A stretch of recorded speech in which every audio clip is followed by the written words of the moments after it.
I am in your hands. Take me with you. I like you. And that's what happens in this film. You want to feel the pain because that's what this film is trying to. It's trying to. So when I started writing, I felt I should first immerse myself in it. So I took that much of time. And once it started flowing, I think I was in that realm. I could feel the character. I could feel where this film is coming from. And all I did after that is just it flew. So I must thank all of them for this. And the hope song especially, that hope song which holds your hand and says, "Let me get you out of this." Look at the pain which you've shot. I mean, it's like goosebumps. When you see someone in that pain, it could be anywhere. This person could be anywhere in the world. आप में हम में से कोई भी ऐसा शख्स हो सकता है जो चाहे विजिबली इतनी पेन में नहीं हो पर एक्चुअली ऐसे ही पेन में रह रहा हो, जिसे मानसिक यातना कहते हैं, उसमें रह रहा हो। उस समय आप इसको देखते हैं तो वो होप की जो एक किरण है, एक छोटी सी किरण जो उतरती है, वो इस फिल्म की जो अंदर की अंतर्ध्वनि है, वो इसकी कहीं एक सूक्ष्मता है, वो बहुत इससे मुतासिर करती है। Very kind of Prithviraj and Jesse and the years they have spent. I am just a drop in that ocean, frankly. They have really, जिसे साधना कहते हैं ना, इन्होंने साधना की है और उस साधना का थोड़ा सा प्रसाद मुझे भी मिल गया। मुझसे जब रहमान साहब ने कहा कि ये उनका ही कॉल था एंड इसमें नाम भी ऐसे जुड़े थे, पहले रहमान, ऊपर से ब्लेसिंग सारी है जैसी से। So I'm lucky to have great directors like Mani Ratnam ji, and plus he's here, Imtiaz Ali and Anand Rai and Prakash Mehra. So that's a secret. Yeah. Jimmy, there's a question for you. Jimmy.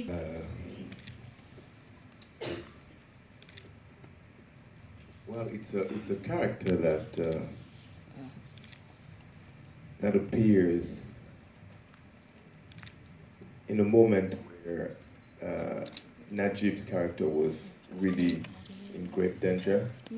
He's almost like an angel that appears out of nowhere. I think what I would like the audience to go home with is the fact that you can decide to do something great for someone without expecting anything in return, just because of the sake of humanity. And if it does that, then I'll be happy.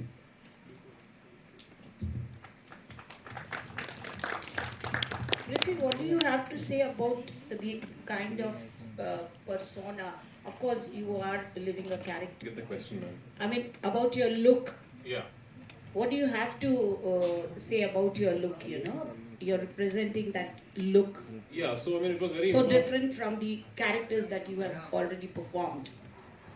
Yeah, I mean I've done quite a number of films, so it was important for us to always not lose sight of the fact that the look of the character is not the cause, it is the effect.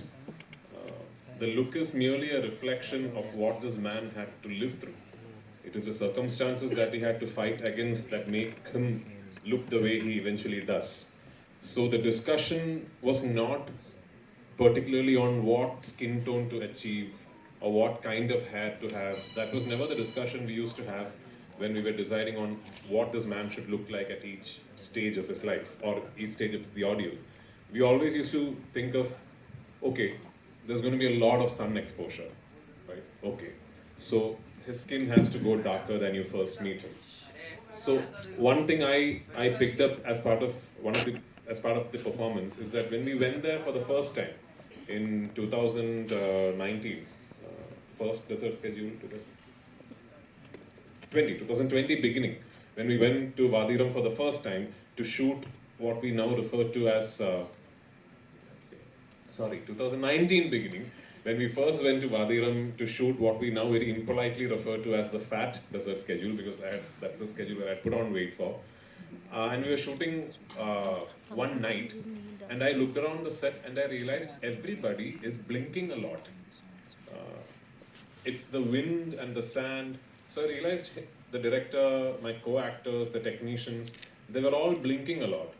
And then I sort of started watching the Bedouin animal experts we had on set, and these guys were blinking a lot.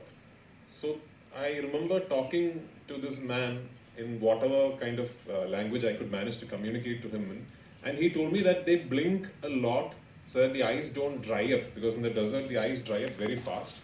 So it's a trait that they almost subconsciously have cultivated, that they blink a lot. So then I realized that okay, the frequency of blinking has to slowly go up on each stage. Like the second stage, he blinks more frequently, and at the end, it's almost like a nervous twitch that he has, that he keeps blinking. So the appearance, the mannerisms, everything came about through discussions like these. And plus, we had a makeup artist who I truly believe is one of India's finest talents. His name is Ranjit Ambadi. Uh, there were days when Mr. Blessy is a very easy filmmaker to work with, because he sometimes does the first shot at 3 a.m. and all that. So yeah, there were days when Ranjit and me had to be up at midnight, and I mean at 12 at midnight, and I had to start my makeup at 12:30 and finish my makeup by around 2:30, 2:45, and be there at the desert to start shoot. And this is not like one off day, many days like that. So it's a wonderful team that I had. We have a mind-blowing cinematographer called Sunil KS, who, I mean, the visuals that you've just seen are just tip of the iceberg. The way Sunil has made me look, made Jimmy look, made the other actors look. So it's just a team effort. It's not the way the character looks, what you feel when. And when I came out of my film institute, there was less than 1% of Indian cinema was being shot live with live sound. And today, more than 55-60% of Indian cinema is adopted the technology and giving their audience the first-hand performance of actors. You know, the actors are willing to learn their lines and perform and live through that moment in their life, and imbibing and changing every moment of their acting in front of the camera is a life, you know, a new life that they live. So for me, that is very, very important, that, you know, the 2 hours or 2.5 hours of time that you dedicate to watch a film is actually you're going through a lifetime of experience, you know, and I want that experience to be truthful, genuine. And I hoped, you know, I always thought when I was in the film school, either I was born in the wrong place or in the wrong time. But now I feel, looking back at my 25 years of my work and experience and what Indian cinema has gone through, and what the journey that, you know, both of us were able to make 15 years ago and years before that, I feel I'm in the best time, I'm in the best place, and that's because of only one factor: the hope that things will change, the hope that tomorrow is a better day. I have a question for Rahman sir. You, hello ma'am पहले मैंने Jimmy. हाँ कौन है ये? Hello can I ask hi this is Pavan from the filmy town my question is for AR Rahman sir sir first of all welcome to Bombay as you always come so sir जिस तरीके से हमने आपके एल्बम्स पहले के सुने हैं believed in you. What was your mantra of survival, and what do you think about art and passion? How do the two need to equate and blend so well to create a project like this? Thank you for very, very kind words. I am really blessed to be in this project, because I didn't get, when they first came to me, I didn't get how big it was. I was in my own chaos. I was trying to do things. But this man was very persistent. So he came, told the story, and then I gave him a few tunes. Then is a process of understanding what they were doing. Then I finally went to Jordan, looked at what kind of commitment. There's a lot of learning process in this team where I've learned so much. Yeah. And for me, my process is always like, I'm the first listener. I'm the first audience. If I'm not happy, I never think that, oh, I don't like it, but they will like it. I never think like that. So even if everybody likes it and I still feel like there's a change it needs to have, I'll stop everything. I anger all the producers, everybody, but I think art is for me that even to the last minute, if something has to be improved, I just want to do that because that's the way I've made myself, set the foundation for my art, for my studio, everything, my whole team. And it's difficult because sometimes you go through success, sometimes you go through failure. But if you believe and you feel like you're honest with your work, it rises up after some years or after a few months. So that's my mantra, I think. Okay, thanks. My question to Resul sir. The thing with literature on print is that you have the liberty of micro detailing. So you can detail every single moment in the character arc when you're writing it down. If we were to make a film that would then capture every detail that is written, this would at the very least be a 10-hour long film. So I think at the very beginning, Blessy told me what I'm trying to do is not recreate the book, but what I'm trying to do is try and make the audience feel what I imagine Najib must have felt. And that was a cornerstone of designing the performance arc as well. I realized at the beginning that the character is so complex and the arc has got so many crests and troughs that it is going to be impossible for me to look at it as one giant character arc. I'll have to break it down in my mind. So Blessy and me decided that we are going to break down the narrative into 3 parts. Of course, there is one part that is not included in these 3, which is who he was before he lands up in the desert. What he was back in Kerala, what he used to do, his family, what did he leave behind before he gets trapped in the desert. So that is one part of his life that will come to you in little pieces, segments of flashbacks in the first half of the film. But that aside, I think Blessy had this wonderful idea that we have to break down the narrative into 3 phases. So the 3 phases, phase 1 is when he lands up in the desert and he realizes that he's stuck. That first phase of actually trying to fight the circumstances and trying to find a way out, and the phase of denial where he's thinking, no, this can't be, I have to get out of this place. And the performance is metered to that emotional graph where he's just not ready to believe that this is happening. So the performance is metered like that. Then the narrative breaks at one point, and then you see him a few months later.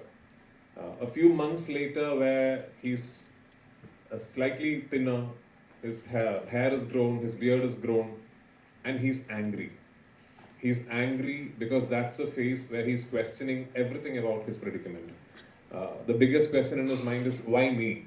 And he's angry at himself, he's angry at the circumstances, he's angry at God. And so the performance is metered to that in that one phase. And then the narrative breaks at another point, and then you meet this man 3 years later, where he's completely different. He is no longer the man who you saw. He is more animal than man, because for the last 3 years, the only conversations he's had, are with the animals. So then you meet this broken man who's now come to terms with the fact that this is something he will have to live through. And he will have to go to the other end of this experience. And the other end of it might be death, might be escape, might be salvation. But he has almost come to terms with a spiritual realization that this is something that he is meant to live through. So then the performance is metered to that. So that's the way I broke down the character arc in my mind. And this was a discussion that Blessy and me have had over many days, many months actually. And I should thank him for letting the actor's interpretation take so much space into the style of filming, because he did actually then design the way he filmed the entire film on this classification that I just told you about. And I have the transformation I was talking about. Sorry? And I'm like, okay. So that's when the journey started. But it took us 10 years. It took us 10 years to finally get this film rolling. Because even back in 2009, Mr. Blessy's vision for the film was so gigantic, it was so huge, that at that period in time, it was next to impossible to envisage something like this from the Malayalam industry. Luckily, in the 10 years that ensued, a lot of things changed, the industry dynamics changed, Our revenue streams obviously became bigger and more proliferated. And finally, even though it still remained a huge risk when we started in 2018, finally we were able to do it. And from the very get set go, Blessy was very, very particular that this is not going to be a green screen studio film. He always knew that he wanted to go to the real locations, the terrains, and organically shoot it in a real environment, and that's exactly what he did. But unfortunately, shooting the film was just the beginning of our struggles because 2018 we started shoot, and as you all know, the pandemic came in between, and we had to suspend our shoot for 1.5 years. But we never gave up. When the world reopened, we went back to Algeria, to the middle of the Sahara Desert, to Timimoun. I don't know the places that we have been, if a film crew's ever even seen. You know, we were that deep in the desert. Jimmy, myself, we shot in Algeria for a month. Then we came back to Jordan. We finished what we could not finish when we started in 2018. Then we finally came back to Kerala and wrapped the film in 2022. So it is an epic 16-year-long journey. I'm 41 years old, and 16 years of my life I've been associated with this film. That's a significant portion of one's life and a more than significant portion of one's adult life. So for me, on the 28th of March, many things culminate, only one of which is a film. So yeah, thank you for being part of this very special journey. Wow, I think this title of the film definitely goes with the journey of the film. Every breath is a battle indeed. Well said, Prithviraj. Now we are open to media for Q&A, so we can have quick questions, please. Yes. आवाज नहीं लगता है किसी में. Can we have a mic?